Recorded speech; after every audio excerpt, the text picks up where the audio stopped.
Welcome back, America. We're here with one of my favorite people, Charles Payne, Making Money host on Fox Business Network, and also his great book, unbreakableinvestor.com, unbreakableinvestor.com. Charles Payne, my take on what Donald Trump is doing is this.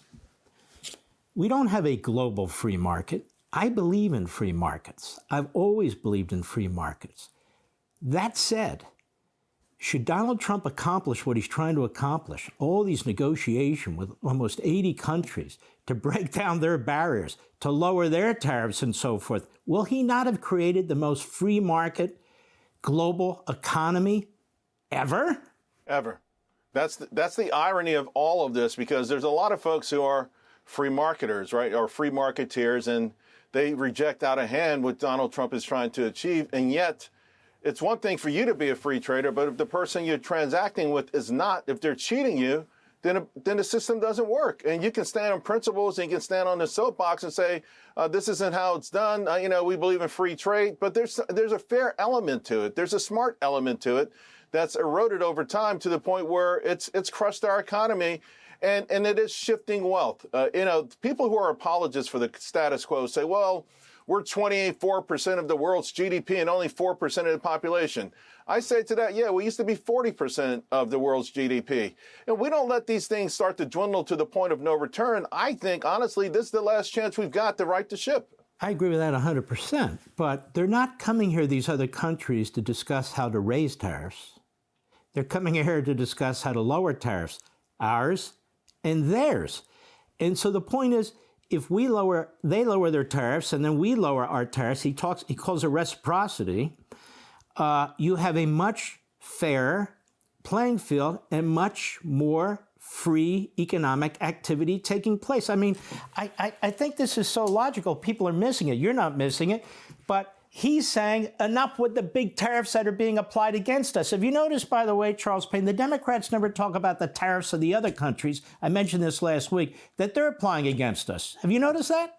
Yeah. No, it really is unfortunate, to be honest with you, that everything has to be politics instead of every now and then galvanizing over something. To your point, the word you just said, term, it's common sense. And honestly, if whoever the leaders were of the Democrat and Republican parties, outside of Donald Trump on the GOP side, said, we pledge that whoever the next president is will keep tariffs elevated unless these other countries come to the table.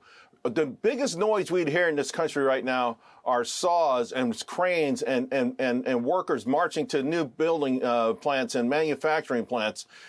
And so to make it a political thing, an anti-Trump thing, it's a squandered opportunity. And the irony is we know that Democrats have talked about tariffs in the past. We see them on videotape. A lot of them in leadership today voiced support for them in the past. And here's the ironic thing. When a Democrat says it's a tax, I mean, I thought you wanted to tax corporate America. So, and by the way, Trump 1.0 tariffs carried over into Biden. And not only did Biden keep them, he raised some of them. Coming into this year, they raised a combined $264 billion, 3/4 of it under Joe Biden. So the hypocrisy of the Democratic Party is not helping right now. And it's funny, they oppose his pro-growth agenda too, which is tax cuts. What is the Democrat economic policy other than we want bigger government, more debt, more bureaucrats, more regulations, more departments, more centralization, which really isn't an economic policy. It is a despotic policy. Right. But isn't that it, really? Bottom line is economics has nothing to do with the Democratic agenda. They know that the American people want to hear something, and so they put out a facade. Their entire identity is about complete control, if they can have it, over our lives, over what we accept, over our norms, over everything. They want to become first and foremost before our religious institutions, before our families.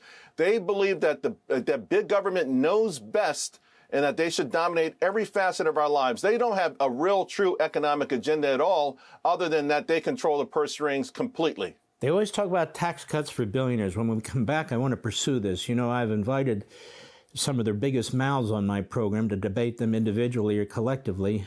We hear crickets from them. Tax cuts for billionaires. Let's pursue this when we come back. We'll be right back. Hey, Sean Hannity here. Hey, click here to subscribe to Fox News YouTube page and catch our hottest interviews and most compelling analysis. You will not get it anywhere else.